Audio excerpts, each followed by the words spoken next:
एक घने जंगल में एक बहुत बड़ा और आलसी भालू रहता था जिसका नाम था भोलू। भोलू को खाना बहुत पसंद था, लेकिन काम करना बिल्कुल नहीं। वह दिन भर पेड़ के नीचे सोता रहता और जब भूख लगती तो किसी और के खाने पर नजर गड़ाता। उसी जंगल में एक छोटा और फुर्तीला बहुत चालाक खरगोश भी रहता था जिसका नाम था चीकू। चीकू बहुत मेहनती था और उसने अपने खेत में ढेर सारी गाजरें और मूली लगा रखी थी। एक दिन भोलू भालू को बहुत भूख लगी। उसने देखा कि चीकू खरगोश के खेत में हरी भरी गाजरें लहरा रही हैं। भोलू के मुंह में पानी आ गया। वह धीरे धीरे चीकू के खेत की ओर बढ़ा। चीकू ने भोलू को आते देख लिया। वह जानता था कि भोलू कितना आलसी है और मुफ्त का खाना चाहता है। चीकू ने सोचा, आज इस भालू को ना एक सबक सिखाना पड़ेगा। जब भोलू खेत के पास पहुंचा तो उसने अपनी मोटी आवाज में कहा, अरे चीकू, क्या कर रहे हो?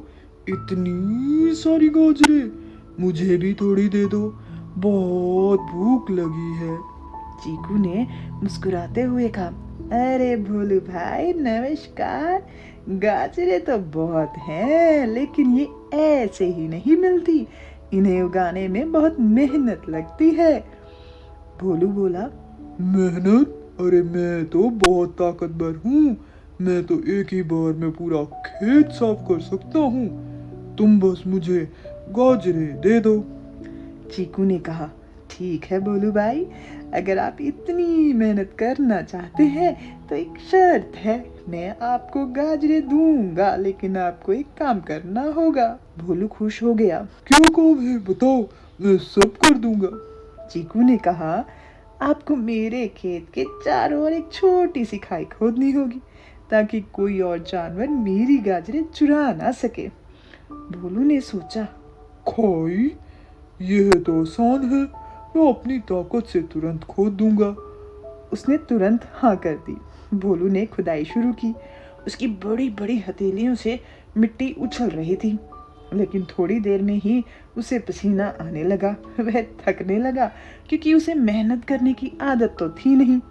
वह हांफते हुए बोला, चीकू, ये तो बहुत मुश्किल काम है। चीकू ने कहा, अरे बोलू भाई, अभी तो शुरुआत है। गाजरें चाहिए तो मेहनत तो करनी पड़ेगी। भोलू ने किसी तरह आधी खाई खोदी और फिर बैठ गया। उफ, अब और नहीं हो रहा, मैं बहुत थक गया हूँ। चीकू ने एक शरारती मुस्कान के साथ कहा, कोई बात नहीं भोलू भाई, आप आराम कर लो। मैं आपको एक तरकीब बताता हूँ जिससे काम आसान हो जाएगा। भोलू की आंखें चमक उठी। क्या तरकीब? चीकू बोला, आप एक काम करो, जब आप खाई खोदना शुरू करो तो जोर जोर से गाना गाना। इससे आपकी थकान दूर हो जाएगी और काम जल्दी होगा। भोलू को यह तरकीब बहुत पसंद आई।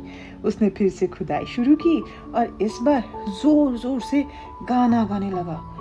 उसकी बेसुरी और मोटी आवाज से पूरा जंगल गूंज उठा। जानवर हंसने लगे, कुछ तो डरकर भाग ही गए। भोलू गाना गाते गाते खुदाई कर रहा था, लेकिन गाना गाने से उसकी थकान और बढ़ गई। कुछ देर बाद वह फिर से बैठ गया, इस बार और भी ज्यादा थक चुका था। चीकू ने कहा, क्या हुआ भोलू भाई, गाना गाने से भी काम नहीं बना? भोलू ने उदास होकर कहा, नहीं चीकू, मैं तो और थक गया। मुझे तो अब गाजरें भी नहीं चाहिए, बस थोड़ी देर आराम करने दो। चीकू को भोलू पर दया आ गई, लेकिन वह उसे सबक सिखाना चाहता था। उसने कहा, ठीक है भोलू भाई, एक आखिरी तरकीब। आप एक काम करो, जब आप खुदाई करो तो हर बार मिट्टी फेंकने के बाद एक गहरी सांस लेना और फिर धीरे धीरे छोड़ना। इससे आपकी सांस नहीं फूलेगी और आप थकोगे नहीं। भोलू ने फिर से कोशिश की।